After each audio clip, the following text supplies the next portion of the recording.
Olá, hoje a gente vai mergulhar num tema que é, assim, a espinha dorsal dos grandes projetos de infraestrutura aqui no Brasil, a contabilidade de concessões.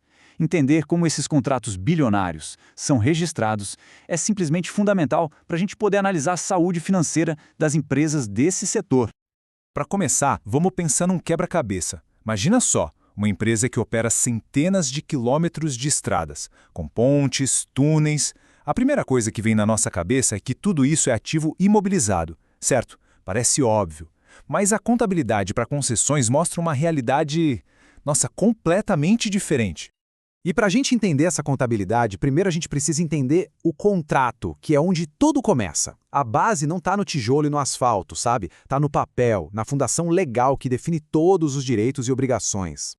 A Lei de 95 define o modelo clássico, né? O governo, que é o poder concedente, delega a uma empresa privada a prestação de um serviço. Os pontos mais importantes aqui são: tem que ter licitação, o prazo é determinado e o mais fundamental de tudo, a operação é por conta e risco do concessionário. Agora, olha que interessante a diferença para uma PPP, a famosa parceria público-privada. Na concessão comum, a receita vem quase que inteiramente de quem use o serviço, tipo no pedágio. Já na PPP, que é regida por outra lei, aparece um elemento novo. O governo, o parceiro público, também paga o operador privado. E isso, gente, muda completamente a dinâmica do risco e, como a gente vai ver, a contabilidade. Certo, com a base legal estabelecida, vamos voltar para o nosso desafio contábil. Como é que esses contratos tão complexos se transformam em números no balanço de uma empresa? E aqui vem a primeira grande virada de chave, que vem direto do ICPC 01, a norma sobre o assunto. A rodovia, a ponte, o aeroporto, nada disso é registrado como ativo imobilizado da empresa que opera. Mas por quê? Porque o contrato não transfere o controle sobre o uso da infraestrutura. A empresa tem o acesso para operar, claro, mas não tem o controle total. E isso leva a gente para a pergunta central. Se o ativo mais óbvio, mais visível da operação, não é um ativo imobilizado, o que a concessionária tem de fato no balanço dela? A resposta para essa pergunta é o coração da norma contábil ICPC 01. Essa norma especial, o ICPC 01, só entra em jogo se duas condições forem cumpridas. Primeiro, o governo precisa controlar o serviço, o que é prestado, para quem e principalmente o preço. Pensa nas tarifas de pedágio, que são super reguladas. Segundo, no final do contrato, o governo tem que controlar o que sobra da infraestrutura. Se essas duas coisas acontecem, pode esquecer a contabilidade tradicional de imobilizado. Mas o ICPC 01 não só cria o problema, ele também dá a solução. E ela se divide em dois modelos contábeis diferentes. A escolha entre eles depende de uma única e decisiva pergunta. É isso mesmo. De forma bem direta, para decidir como contabilizar o direito da concessionária, a pergunta é uma só: de onde vem o dinheiro? A resposta para isso define absolutamente tudo. Se o contrato garante que o governo vai pagar à concessionária uma quantia fixa, ou pelo menos determinável, não importa quantas pessoas usem o serviço, aí temos um ativo financeiro. O risco principal aqui não é se vai ter gente usando, mas sim o risco de crédito do governo. É um direito incondicional de receber dinheiro. Agora, do outro lado, se o contrato dá à concessionária o direito de cobrar direto dos usuários, como no pedágio de uma rodovia bem movimentada, o que ela tem é um ativo intangível. É como se fosse uma licença para explorar um serviço. E aqui, o pagamento depende totalmente do uso público. O grande risco é o de demanda. Então, para resumir a diferença, no ativo financeiro, a grana vem do governo e o risco é ele não pagar. No ativo intangível, a grana vem do público e o risco é não ter público suficiente. A natureza do direito muda de um direito a receber caixa para um direito de cobrar pelo serviço. Simples assim.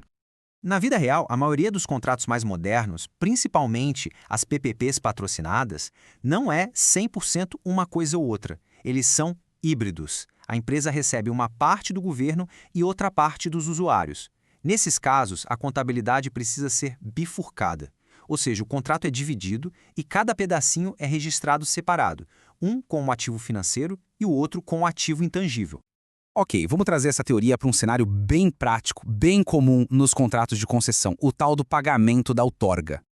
O direito de outorga é basicamente o preço que a concessionária paga ao governo pela licença de operar. Pode ser um pagamento único, logo de cara, ou em parcelas ao longo do contrato.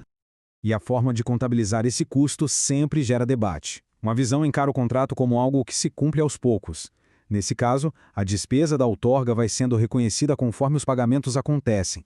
Já a outra visão, que é a mais robusta, entende que o direito de explorar já é adquirido na assinatura, e aí o valor presente de todos os pagamentos futuros tem que ser registrado de uma vez como um ativo intangível. A interpretação do contrato é que define o impacto no balanço.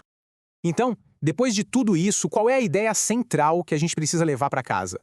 O ponto crucial é este. A contabilidade de concessão não é sobre registrar concreto e asfalto, é sobre registrar o direito que o contrato cria. O verdadeiro valor não está na infraestrutura física, mas sim no direito contratual de receber caixa ou de poder cobrar dos usuários.